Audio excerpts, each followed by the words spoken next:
Mark Devlin, thank you for joining me in the trenches. What's up, brother? Good to be with you. I was taking my dogs this morning to the parlor, and I was listening to some old school punk rock, Lillingtons and NoFX. I'm not sure if you're a punk rock guy yourself, but I guess what I want to ask you is what's in your playlist right now? Well, that's a very good question.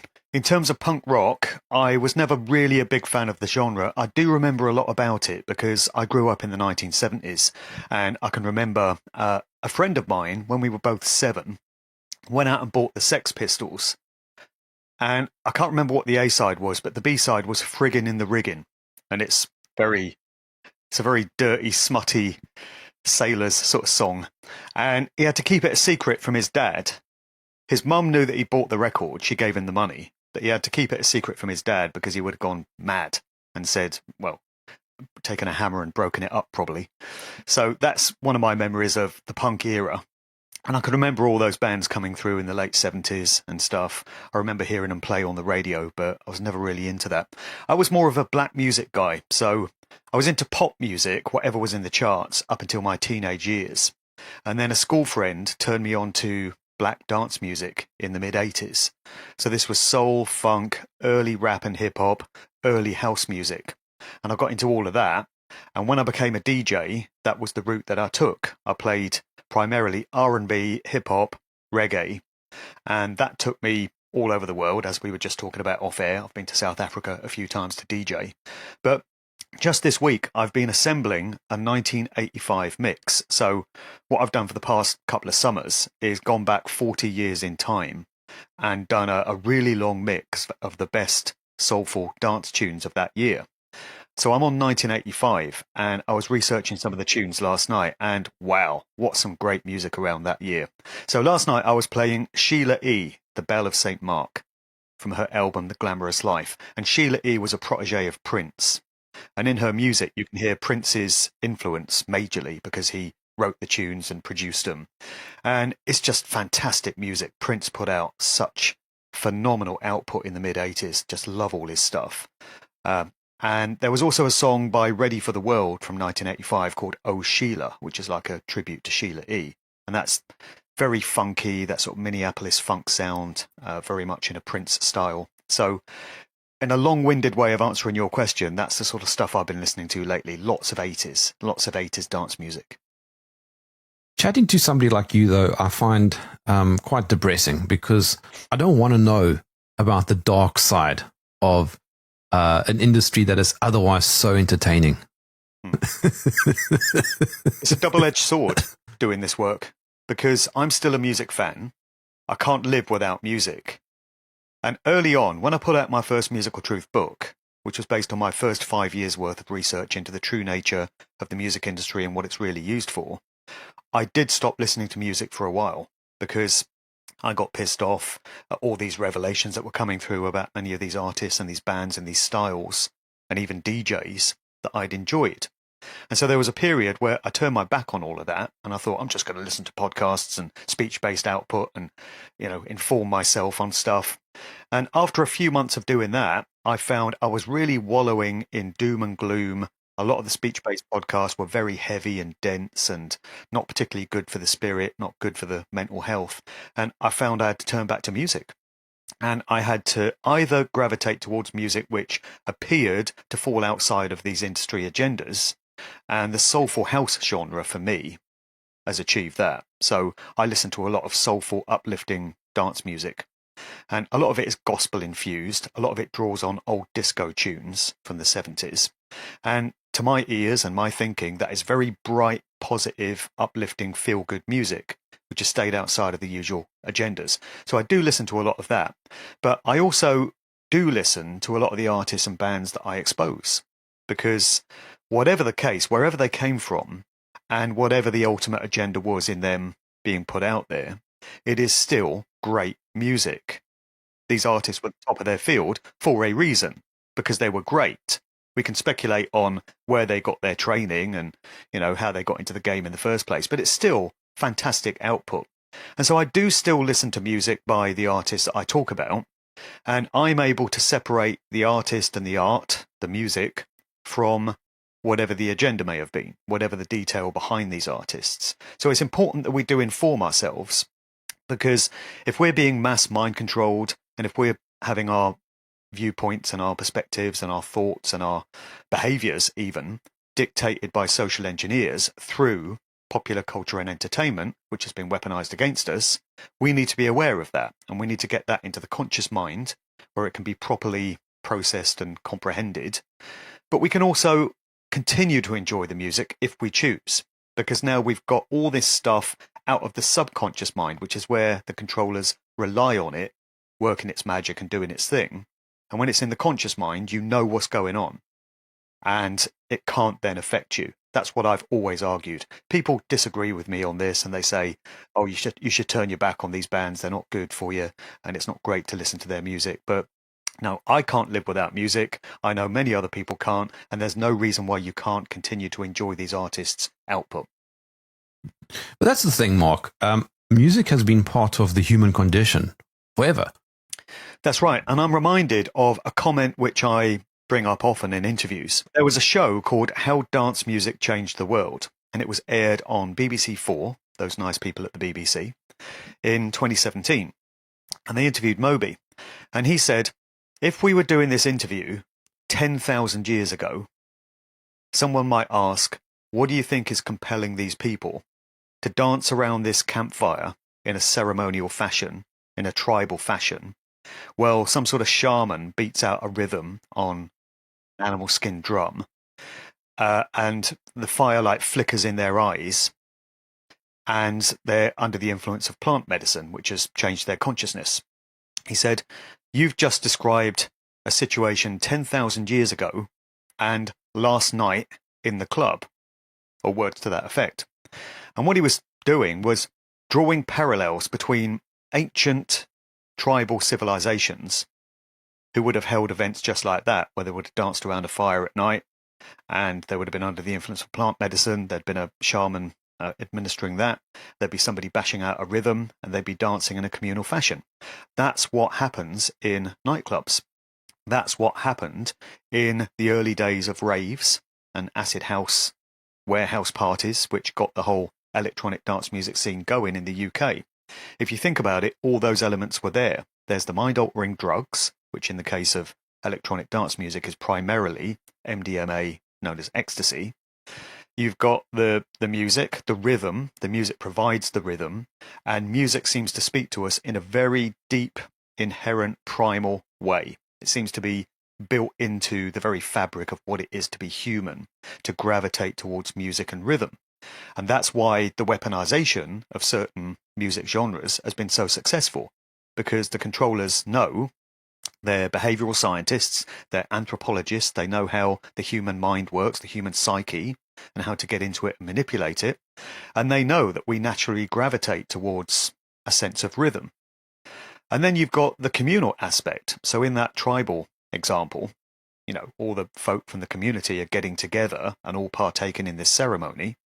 And in the modern dance music version, you've got loads of young people all coming together. It's not much of a party when there's 5 people in the room, but if you've got 500 people in the room, now you've got a party, because everyone's pooling their consciousness and everyone's responding to the music in the same way. If they're under the influence of mind-altering drugs, they're having the similar kind of experiences at the same time. And another aspect is the icons and the motifs, the visual aspect. So these are very important, and they always were a big part of acid house culture and dance music. When the superclubs got going, there'd be all kinds of signs and symbols and sigils, which is another thing that speaks very deeply to the human psyche.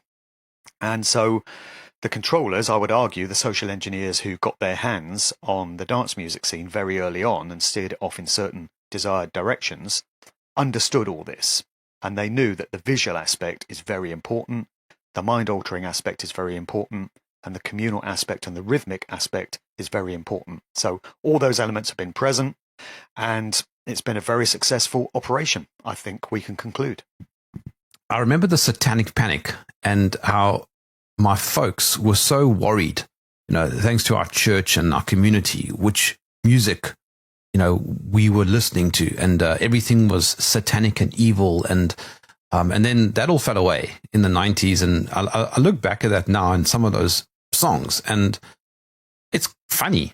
Well, it makes me laugh when I think back to those days of the Satanic Panic, which I remember well, 1980s, and that seems to have been triggered by a lot of these heavy metal, heavy rock groups. And there was actually a case. There was a case in 1990, which is fairly late in the timeline, involving Judas Priest, British heavy rock group. And there was a court case centered around these two young men in America who had allegedly discerned a backmasked message in a Judas Priest recording. So when the record was played backwards, apparently one of the lyrics came out as simply "do it, do it." And these young men interpreted this as "kill yourself."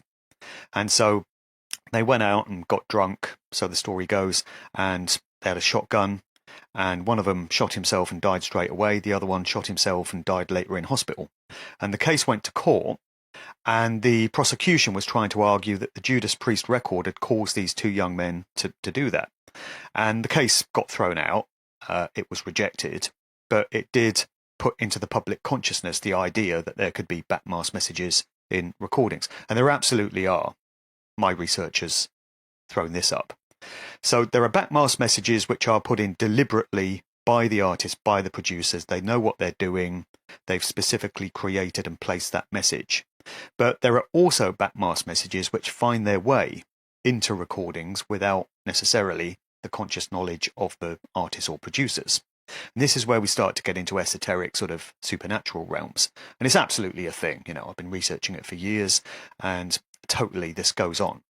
But what does make me laugh is all these heavy rock groups are associated with the Satanic Panic and really bad music, and church folk, Christians condemn all this stuff and say it's the work of the devil and stuff. But if you look at the output of many of these pop princesses of recent years, Miley Cyrus, Lady Gaga, Katy Perry, Britney Spears, Taylor Swift, and you examine their videos, Rihanna, Beyonce, these are way more satanic than any heavy rock group from the 1970s, if you know what you're looking for. I was talking earlier about visuals, icons and motifs, and you find stuff everywhere in the videos by those artists I've just mentioned, which are heavily satanic and dark occult and Freemasonic and esoteric, all kinds of ancient signs and symbols. You have icons and motifs pertaining to satanic ritual abuse, trauma-based mind control, which is absolutely everywhere, and little calling cards of the so-called Illuminati, the control system that we have presiding over organized society. They like to place their little signs and symbols everywhere. And it's an announcement to those with the eyes to see that this artist, if it pops up in a pop princess's video, is owned and controlled. So a great resource for this is the Vigilant Citizen website. I've learned so much from that, vigilantcitizen.com. Very early on in my research, I used to spend a lot of time going through that website. And the guy does a great job of breaking down all these signs and symbols and what they actually mean.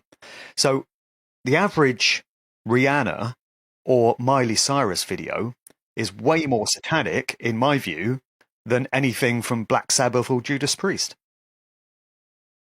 That's the big joke. But it is very obvious now when you look at stuff and you happen to see the symbolisms and you see the ritualistic stuff that they do. Katy Perry is very obvious. Well, not a whole lot of it is going to be them, because all these artists are going to be MK Ultra'd. All these artists are mind controlled. So many of them go through it from early childhood. If they're unfortunate enough to be born into the wrong family, they undergo all this stuff from a very early age, because it's already known at that point that they're going to be famous and successful, and they're going to get inserted into culture. This is what so many people won't accept, but there's so much evidence to show this is the case. And in my books, I provide all the citations and resources to show where I got this information from. But there are also those who might not be born into a family which is involved in generational satanic ritual abuse. And they might simply get to a point where they're about to make it big in the industry. And for whatever reason, they've been selected as an artist that the controllers think they can work with and use to exploit and manipulate the public. And they might undergo mind control at that point to keep them in line. So this is where they get subjected to horrific trauma, and it causes the mind to dissociate from reality, because it's the only way the mind has of dealing with the horrors that it's experiencing. So it causes the mind to shatter into different compartments, and it tries to tuck away the trauma and the horror into these compartments that it's created. But the manipulators have realized that each of these compartments, they're called alters within mind control programming, can be given its own identity, and it can be brought forward at will by the use of a trigger word or phrase or sound or pattern or color. And that's the point where that alter takes over the personality of the individual. Great example we have, probably the best one, is the interview that Britney Spears did with Diane Sawyer many years ago, 2003, where in the middle of the interview, Sawyer seems to utter a mind control trigger phrase, and Britney dissociates. She starts to go into one of these alters, and she's behaving very strangely, starts to cry, and then she kind of pulls herself together and snaps back into the front alter. And this is what they do. This is why they have alter egos. Many years ago, there was Nicki Minaj, the rapper, who used to have this alter ego called Roman Zelensky. And she used to become Roman on stage, and she would transform into a male, effectively. She said Roman is this gay male, and he takes her over, and he makes her do all kinds of things that she wouldn't normally do. And Beyonce used to say this about her Sasha Fierce alter ego. She said, oh, there's so many things I wouldn't do, but Sasha Fierce takes over and controls me, and then I can just become her and do all this stuff. And this is classic indication of mind control alters taken over. Lady Gaga used to have an alter called Victor Calderone, which again was a male, so she became a male. Many people think she is Lad Gaga. Lots of debate on that. But the point is, you have artists who quite openly say they've got these other personalities. What about Slim Shady, Eminem? Early on, he became Slim Shady. And Slim Shady is this guy that murders his baby mother and does drugs and all kinds of crazy stuff, murder and mayhem.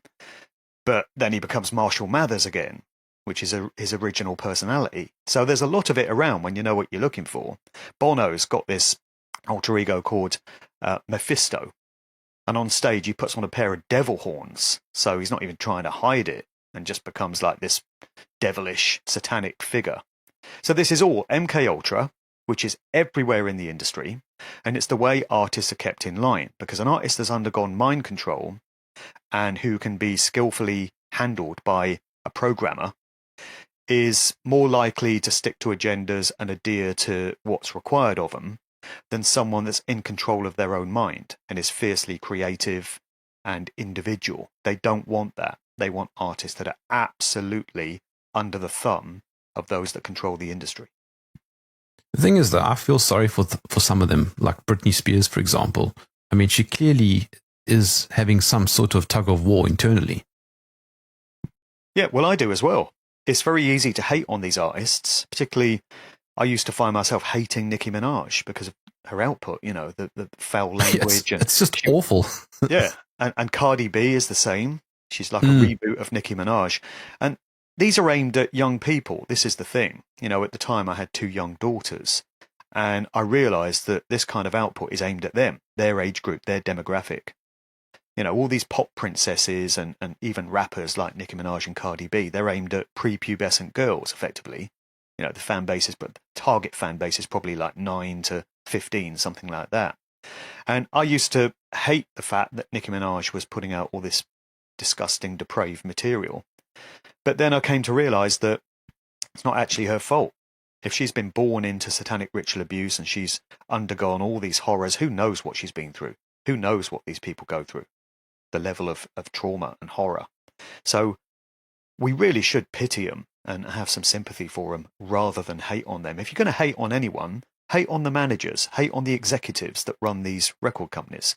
They're the ones that are pushing these agendas. They're the ones that are selecting these artists and dictating what they're going to be used for. So that's where to direct your scorn, if anywhere. Do you think everybody had Michael Jackson wrong back in the day? Well, personally, I do. And I was thinking about him this morning because tomorrow is the anniversary of his reported death, 25th of June, which is anti-Christmas, as celebrated by Satanists.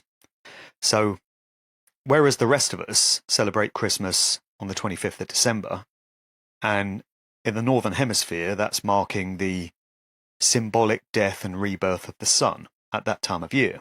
So the sun reaches its lowest point as viewed on the horizon on the 21st going into the 22nd of December.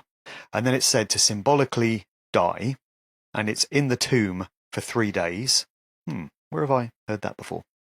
And then on the morning of the third day, which is the dawn on the 25th of December, it rises, and it slowly, very gradually starts to rise a little bit more each day until it reaches its high point, its apex, at the summer solstice, which we've just passed. So we're celebrating the rebirth of the life-giving properties of the sun. Satanists do everything in reverse. They take that which is inherent to nature and creation and turn it on its head. So they celebrate at the opposite time of year, which is the summer solstice, because at that point the sun has reached its high point in the sky, its apex, and it's slowly starting to decline from that point on, a little bit more each day, all the way down to the 25th of December. It's the opposite for you guys in South Africa, of course. And so they're celebrating death and decay, which is what they're all about. And so it's interesting that on the 25th of June, we're told Michael Jackson suddenly passed away at the hands of his physician. And that happened to be the birth date of George Michael, who was a label mate of his on Sony. So both those artists went up against the paymasters, the overlords at the Sony Corporation, and tried to take them on in legal battles. Didn't end well for either of them. And then exactly 6 months later, from his birthday and from Michael Jackson's checkout day, George Michael dies in 2016, Christmas Day, turns up dead. Last Christmas, I gave you my heart, and he dies of heart failure on Christmas Day. So there's all kinds of synchro-mysticism there going on with the dates and the numbers. But with Michael Jackson, I personally feel that he is someone who would have been mind-controlled from early childhood, put into it by his father, who wanted to make stars of all his children. And I think Joe Jackson, Michael's father, would have been approached by the industry early on. Reportedly, he wanted to be a performer himself, but he was never able to make it. So I think what happened was he was made an offer whereby the industry said to him, we'll make you rich and successful through your kids. So you've got to make stars of your kids. They've got to become performers. They're going to have to train rigidly, obsessively, and become these great dancers, singers. And that would have been the point where they would have been put into probably MK Ultra to keep them in line and to make them great performers. This is something that happens as a result of the programming. It seems to turn them into like performing robots. They become the very best dancers, the very best singers, the very best actors. If you think of some of the most accomplished Hollywood actors, I'm sure a lot of those performances are coming through the trauma of the MK Ultra. And in the case of actors, they're actually slipping into these alters. So people say somebody like Johnny Depp, for example, or Robert De Niro, they seem to become the characters they're portraying. This is something you hear very often. They change their appearance, they change their mannerisms. I think they're slipping into alters that have been prepared for them. But getting back to music and the Jackson family, I think that's what happened to all those kids early on. And Michael was selected as the most recognizable member of the family to become a solo star.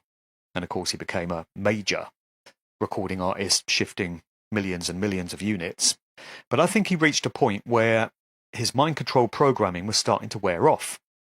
And some of his inherent personality, humanity, was starting to bleed through. And so he was starting to make comments in public which you can imagine the controllers weren't too happy about. Yeah, it became a threat. Yeah, exactly. They don't like that. When artists start to make statements off their own back, from their own minds, they become a threat. And they have to be removed, or dissipated one way or another. I think that's what happened with Bob Marley. People ask me about Bob Marley all the time. I think Bob Marley was a genuine, sincere artist, an activist, and he was putting out meaningful message music, which was really connecting with people, and he became a threat. So he got taken out, ultimately, by the CIA. We're told that he broke his toe playing football, and it went cancerous and spread through his body, but there's evidence to show that the CIA actually knocked him off. Also, John Lennon. People argue with me all day on John Lennon, but I personally feel Central Intel. Yeah, I think he had also become a threat because of the nature of his music and his activism, so he had to be removed. And with Michael Jackson, he was starting to go the same way over an extended period, many years. But he was making comments which wouldn't have gone down too well. He spoke about how the history books have been manipulated through his story project. You know, that's what that was all about. And he spoke out about the industry, the true nature of it. He went up against Sony. He described Tommy Mottola, the one-time CEO of Sony. So, Michael criticised Tommy Mottola, who was the one-time husband of Mariah Carey, and I think probably mind control handler, and he called him the devil, didn't mince his words, and he described the Sony Corporation as evil, and he said to people, don't believe everything you hear in the media because they manipulate stuff and change stuff. So I think they fired a couple of warning shots at him in the form of those cases where he was accused of, messing around with minors. And the first one, I think, almost destroyed him, but he was able to make a comeback. And then the second one that got sent his way was intended as a very serious reminder of what they could do. It was their way of saying, remember how powerful we are. We can destroy you. You've got to stop saying what you're saying, doing what you're doing. You've got to start getting back in line. So he was about to do that series of This Is It concerts, kicking off in Wembley in 2009. And then on the 25th of June, we get the news that sadly he died from an overdose of fentanyl administered by Conrad Murray, his doctor, right? And that's it. That's the end of Michael. So people speculate for days, of course. It's very murky waters when you start to research this sort of material, because every time an artist passes away, there are going to be accusations of them having faked their death. And I think, from looking at many examples, this does happen sometimes. I think that's what happened with Jim Morrison. I think that's what happened with Elvis Presley. And it may be what happened with Tupac and possibly David Bowie. But when it comes to Michael Jackson, people point to this interview that was done by Larry King of CNN the day after Michael is said to have died, with a guy named Dave. You familiar with him? The name rings a bell, but I can't remember. Well, his real name is said to be Dave Rothenberg, and he was said to have been a burns victim. So the story is, his father was very abusive, and he set him on fire when he was a kid, and he suffered horrific burns, and he had to have skin grafts and all kinds of surgery. And so it changed his appearance, and he looked like this melting plastic on his face, And Michael is said to have befriended him when he was a kid, because Michael liked children, not in that way, but he liked the company of children. And then on this CNN show, they wheeled out this guy, Dave Rothenberg, who wanted to be known by the name Dave, and he was giving tribute to his friend Michael Jackson, who'd just passed. And what so many people drew attention to is the fact that Dave's voice sounded exactly like Michael Jackson's, and he looked like a man under heavy disguise, like it was prosthetic surgery. And so people are speculating on whether that could actually have been Michael, and it was like a goodbye message to the world for those with the eyes to see, and he'd been allowed to disappear off into obscurity. So I've got a few problems with that. I don't know how that would have worked, because if Michael had really pissed off the industry overlords and become a threat, they're not going to have allowed him to have faded off into a witness protection program. And you can only fake your death successfully and fade away with the complicity of military intelligence. There's no way you'd pull it off without them being in on it. So I don't know. I lean towards Michael actually dying when we're told he did, as a result of him having become such a threat, such a loose cannon, such an unknown variable that he just had to be removed. And what made Michael's case an even tougher one is that he was born a black man and died a white woman. Well, something went on there. Something went on there, didn't it? In my latest but the point book, the point is that whole thing also just made everything more difficult for him. Yeah, I mean, there's all sorts of possibilities when it comes to why he changed his appearance in that way. So I've got a story in the new book which goes all the way back to his filming of this Pepsi commercial in early 1984 when his hair caught fire. So there was a firework that went off and it landed in his hair, or some debris landed in his hair and set it on fire, and he suffered really bad burns. So it's interesting, you've got the Dave story involving burns. And it was from that point forward that Michael's appearance started to change slowly. So I think he was having all kinds of surgery to correct the damage that was done through that incident. And it just got more and more radical. Some people feel he was replaced. I don't know. If you look at Michael Jackson in his latter years, where he's pale white and he's got straight black hair, if you compare an image like that with Michael Jackson from his Off the Wall era, 1979, where he's clearly fully a black man with dark skin and black hair, there's no way anyone would look at that picture of Michael when he's all pale and white and go, oh, that's Michael Jackson, if they hadn't been told that's Michael Jackson. So we only accept that was Michael Jackson because the media has constantly put him out there and said, oh, look how his appearance is changing. He's getting paler and he's changed his nose to look less like his father, to sort of distance himself from him. So who knows what happened there? Like I say, it's murky waters with this kind of research. It is possible they swapped him out. I really don't know. It's not an easy one to put your finger on. And you have many researchers who claim to have all the answers. I'm always suspicious of these people who claim they've got it all clear cut and they've got it all nailed and their theory on things is correct. They say, oh, this happened and that's false and this is true. Nobody can be that sure.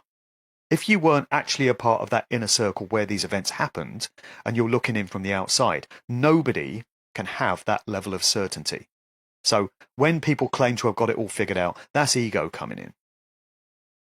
The point I was alluding to earlier is that Michael suspected something was wrong with the industry and he wanted out. And the whole world just completely misunderstood him. And now we look back in hindsight and we go, yeah, he was correct. Yeah, exactly. Hindsight is a wonderful thing.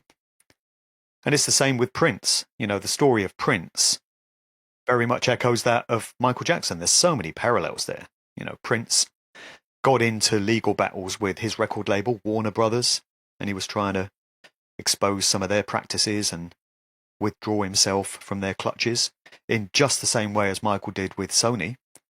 And, it didn't end well for Prince. Again, if we accept the official story, which is that he died in an elevator, which is highly symbolic when you get into occult realms, because an elevator symbolizes a portal between this 3D physical reality and the spirit world. And according to some, when the elevator is going down, that's taking you down to hell, if you want that metaphor. And then when it's ascending, it's going to heaven, to put a religious slant on it. Prince himself made a comment about the elevator, according to L.A. Reid, an industry executive who was interviewed in the wake of Prince's death, and he said that Prince had once said to him, do you know what an elevator symbolizes? And L.A. Reid said, no, what is it? And Prince said, oh, it's a portal between different worlds, different realms. And in Let's Go Crazy, Prince's song, he says, we're not going to let the elevator bring us down, words to that effect. He mentions the elevator. And so highly symbolic that he turned up dead in an elevator at the age of 57 on the 21st of April 2016, the 90th birthday of the Queen of England. Quite the coincidence. And so that's Prince gone, Michael Jackson gone. There are two threats to the industry gone. A third one would be George Michael, who was also on the Sony record label, like Michael Jackson. And just like Michael Jackson and Prince, George Michael became highly critical of the industry and its practices and the Sony Corporation. And I've actually got a lot of respect in hindsight for George Michael. I never used to enjoy his music. Oh, Wham was amazing. Yeah, Wham was better. Wham's music was bright and colourful and great for the 80s, but I never really liked George Michael's solo material. I thought it's quite pretentious. But I've really come to respect him as an individual because there was an episode of the BBC's Hard Talk that he did with Tim Sebastian in 2003. And it was in the wake of Bush and Blair launching their incursions into Iraq, the so-called Second Gulf War. And George Michael had been highly critical of Bush and Blair. He had a single called, I think it was called Wag the Dog, where he got cartoon depictions of Bush and Blair in very unflattering positions. And George Michael curated this video because he didn't like their policies when it came to warmongering.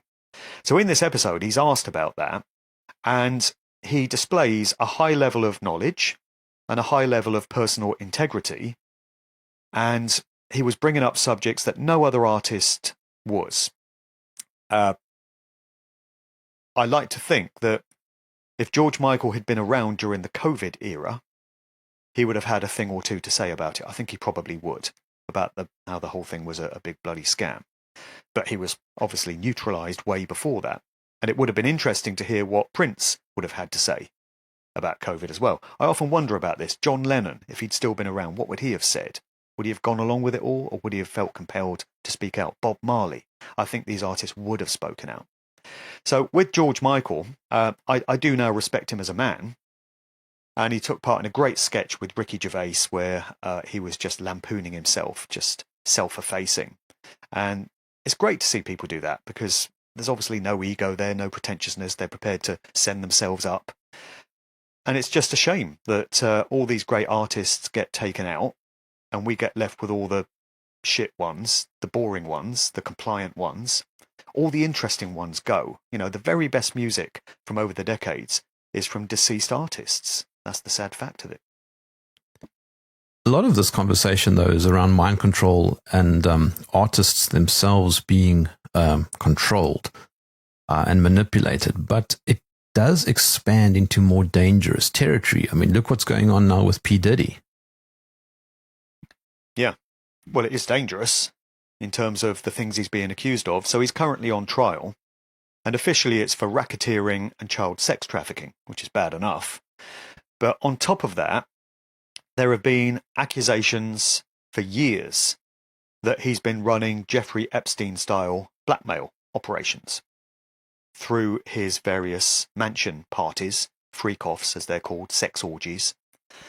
And this is where the rich and the famous and the powerful celebrities, business leaders, politicians are said to attend these parties, just as they did on Epstein Island. And they're curated by Diddy. And all kinds of stuff goes on. You don't even want to imagine what goes on. You know, it involves sex slaves, women that have been drugged. It involves minors.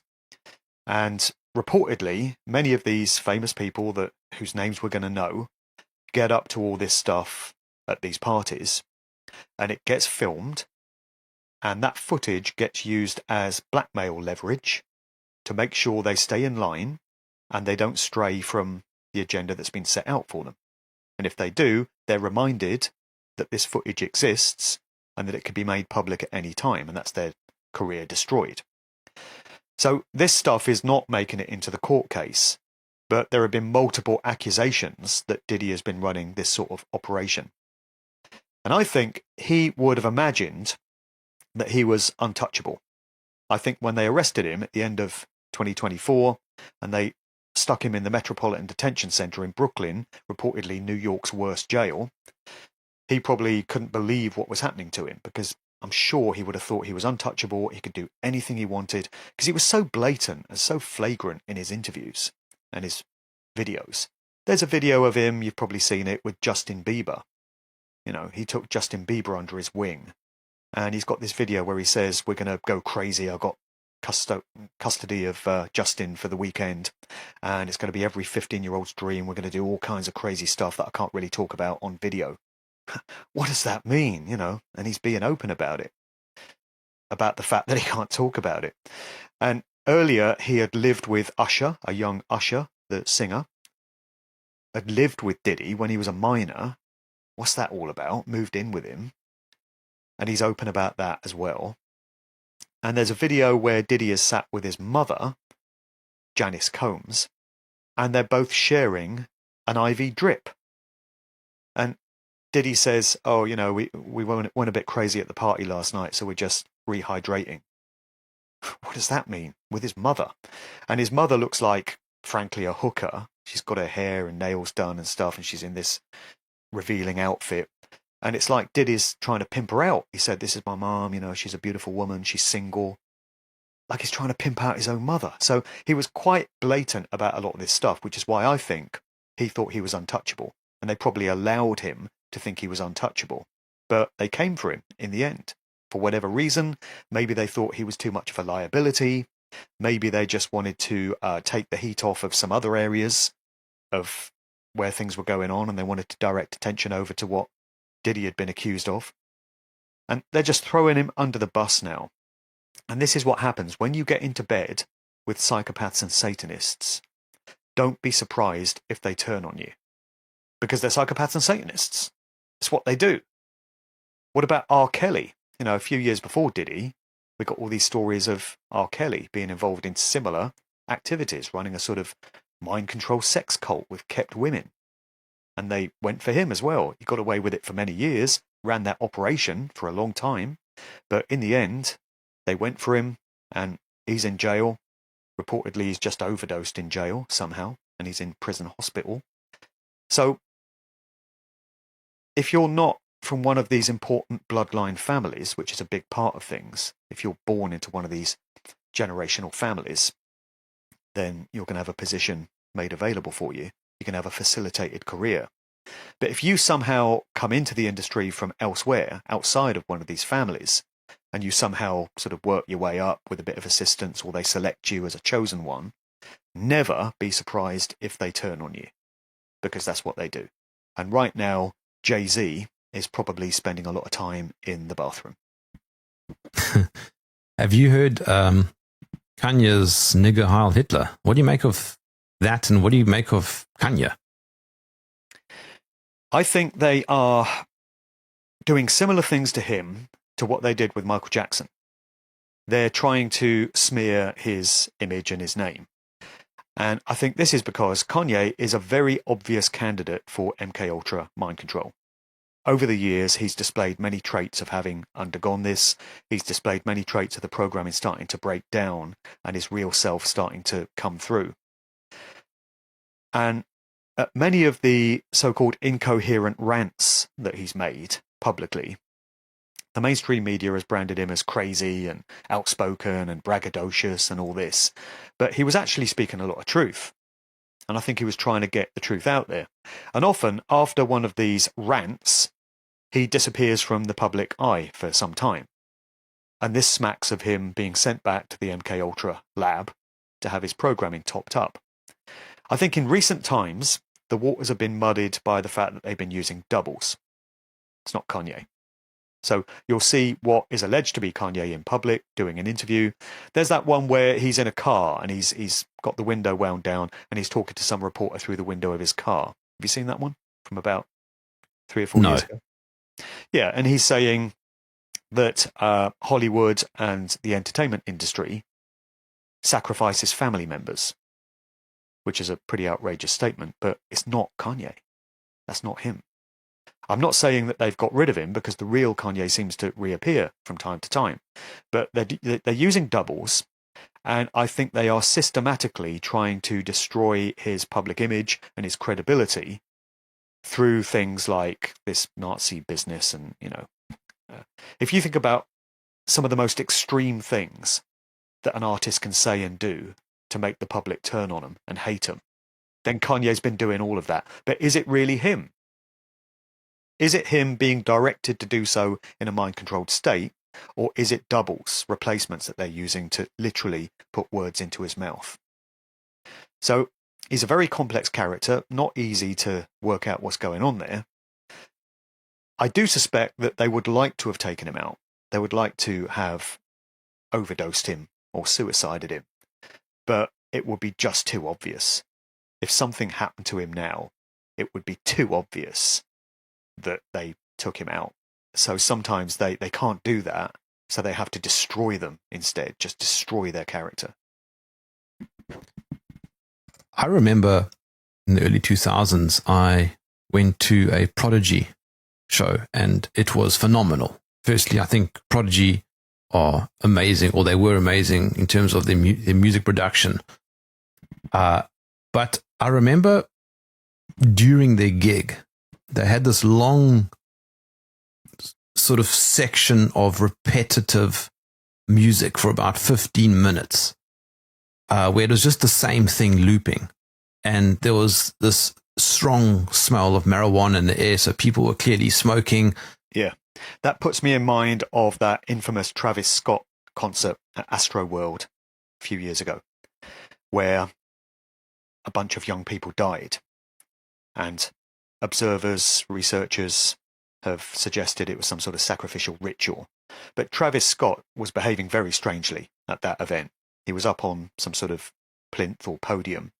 And while this skirmish was going on, which killed these young people, he appeared to go into a trance, like his eyes glazed over, and he was just rattling off this mantra, which is like sort of speaking in tongues, just this horrific nonsense sound. Almost as if he'd been taken over by demonic entities and he was channeling them. So I think there were some very dark elements to that event. And also, U2 did a big concert at the Dome. What's the name of it? Is it called the Dome? In Las Vegas. This new venue that's opened there. And it is a huge dome. And it's got a big eye on the top of it, like an all-seeing eye. So it's like an announcement that this is an owned venue. And I've got some footage of a show that they did where, I think it's before they came on, they just put out a whole load of subliminal messages. They're being flashed up on the screen in huge lettering for split seconds at a time. So it's going straight into the subconscious mind, which soaks everything up like a sponge that it sees and experiences. And it was all kinds of messages, just phrases and words, while this repetitive music was playing. So they're messing with the mind state of the audience.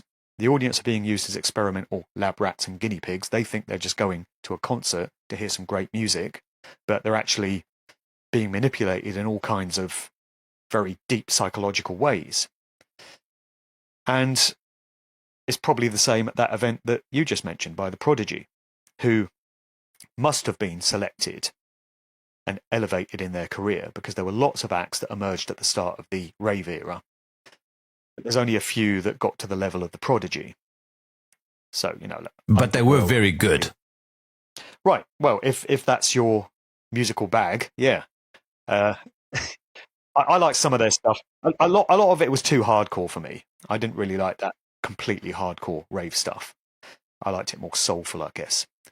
But the Prodigy were, a group that were placed there, clearly. And my mind goes to what happened to Keith Flint from that group. Yes. Right? Yes. Just a few years ago. Yeah. So Keith Flint turned up dead very suddenly in suspicious circumstances. This happens a lot in the industry. And a consistent factor is that, I can't remember what they said about Keith. Was it that he took his own life, or was it an overdose? I can't remember. Get confused sometimes with all these. It was one or the other. Anyway, the night before he turned up dead, he was out dining and socializing with friends, and he was said to be in great spirits. So he didn't come across as somebody that was tired of life or was doing copious amounts of drugs. And we hear this so often. Dolores O'Riordan of the Cranberries turned up dead in a bathtub in the Hilton Hotel Park Lane, London, in early 2018, said to be an overdose. And she also had been out with friends. She'd been making plans for the future. She was working on a new album project and some live shows and stuff. So she didn't strike you as somebody that was tired of life. Same thing with Michael Hutchence.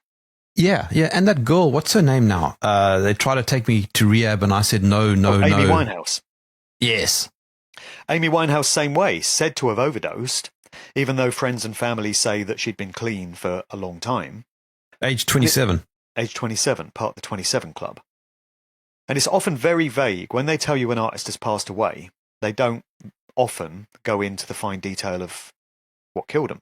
They just intimate or imply that it was some sort of overdose. But it's never very clear. I mean, what did Jim Morrison die of? If you ask the average person, oh, what did Jim Morrison die of? They'll probably say, oh, some sort of overdose, but they won't know exactly what. Whitney Houston, what did she die of? Some sort of overdose, but we don't know what. And they just seem to rely on the public's perception of the music business as being full of drugs and alcohol and crazy lifestyles. So when an artist turns up dead, most people just chalk it up as, oh, rock and roll lifestyle, these music artists, what are they like, eh? And they just forget it. And I've often sort of quipped that if the same amount of plumbers turned up dead as musicians do, people would be saying, what the hell is going on, man? Why are all these plumbers dying? There's plumbers dying everywhere. This needs investigating. What's happening? All these plumbers are dying. But nobody says that about musicians. They just get away with it with musicians. Right? Jimi Hendrix also died at age 27. Well, so many artists did. The 27 Club is this large collective of musicians who turned up dead at the age of 27. It's always suspicious circumstances. There's Brian Jones of the Rolling Stones, 27, drowned in his swimming pool in the grounds of his cottage in Sussex in 1969. And then 2 years to the day after that, that was 3rd of July 1969, 2 years to the day after that, 3rd of July 1971, is when Jim Morrison supposedly turned up dead in his bathtub in his Paris apartment, and he was aged 27. In 1970, you had Jimi Hendrix, turned up dead at the age of 27, loosely intimated that he'd choked on some barbiturates and drowned in his own vomit, but what actually happened is Jimi Hendrix was taken out at the hands of his manager, Michael Jeffrey, who was a British military intelligence operative, masquerading as a music industry manager. And Janis Joplin died just a few weeks after Jimi Hendrix in October of 1970. She was 27. Was that a ham sandwich? No, that was Mama Cass Elliot. Sorry, wrong one. Mama Cass was 34, but Janis Joplin was 27, and that's chalked up as a heroin overdose. And then you've got Amy Winehouse, she was 27. Kurt Cobain, said to have shot himself, he was 27. Robert Johnson, the blues musician, going all the way back to the 1930s, he was 27. And always suspicious circumstances. I mean, it's always going to be suspicious when a 27-year-old dies, because 27 is not a natural age to die at. Mark, what's the moral of the story? I mean, we could be here all day chatting about this stuff. I'm giving you the abridged versions of all of these, believe me, because if I went into the full versions, we'd be here for about 10 hours. Well, exactly. So what is the moral of the story? I would say people need to be very consciously aware that music, entertainment, popular culture is not there for their fun and enjoyment. They think it is, and it can be a lot of fun and very enjoyable to listen to music, watch movies, watch TV shows.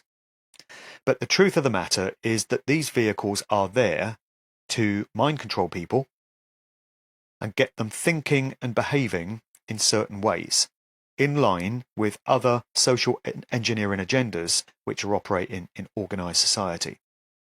So, for example, some agendas we've got running right now include climate change, that whole scam.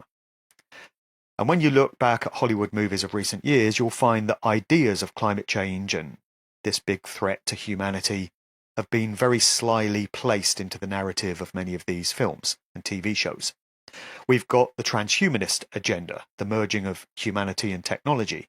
And for decades now, films and music videos also have been presenting ideas of robots, androids, digital electronic ways of doing things, technology being the future. These ideas have been slow dripped into the consciousness of the general public through entertainment. So that when these things start to become a reality in people's lives, they're going to be much more readily accepted because there's already a familiarity with these ideas, with these themes, through what people have soaked up through entertainment, popular culture. There's also the predictive programming element, which is where aspects of an event which is known to be coming are placed into films, TV shows, music videos and such in the years and decades leading up to it. So 9/11 is a great example. Before COVID came along, that was the best example we had. So many music videos and TV shows and films depicting aspects of what happened on September 11th, 2001, which would have been soaked up into the consciousness of the viewing public. So people need to be very consciously aware of what these industries are used for. And once you are consciously aware, the magic tricks and the spells and the clever psychological trickery is no longer going to have the same effect on you, because now it's out of the subconscious mind and now you know what you're dealing with. And at this point, if you choose, you can continue to watch movies and TV shows and listen to music. I have many people who write to me and they say, Mark, I've looked at your work and the work of other researchers, and I can no longer stand to listen to these major artists, these household names, and I can no longer stand to watch mainstream Hollywood movies because all I see is the programming. And I respect that. If that's a decision that people make, then I totally get why they would choose that stance. But I personally can't live without music, and I personally enjoy watching films. And I don't feel that these things are affecting me anymore, because now I'm aware of what they're there for, and I can spot the agendas. I can be watching a movie and I might be enjoying the narrative on a surface level, but I can spot the programming. I know why they've put that particular line in, or there's this character's undertaking these behaviors. You know, it just becomes obvious to you when you know what you're looking at. So the takeaway from all this, I would say, is just be very aware of what these vehicles are really used for, and know that you're dealing with some very dark and dangerous stuff going on behind the scenes. It pays to be aware of that. If you're a parent, it pays to talk to your children about this when they're of an age where they can handle it, and make them aware of things like symbolism and what they're putting into so-called music now, which, you know, a lot of the output now is horrific to my ears, especially with auto-tune and all these production methods, digital, electronic, just horrible, unnatural. But talk to your children about it and get some conversations going in that age group. Because one thing I've noticed is my work goes down very well with a certain demographic, and it tends to be 50 to 70-year-olds.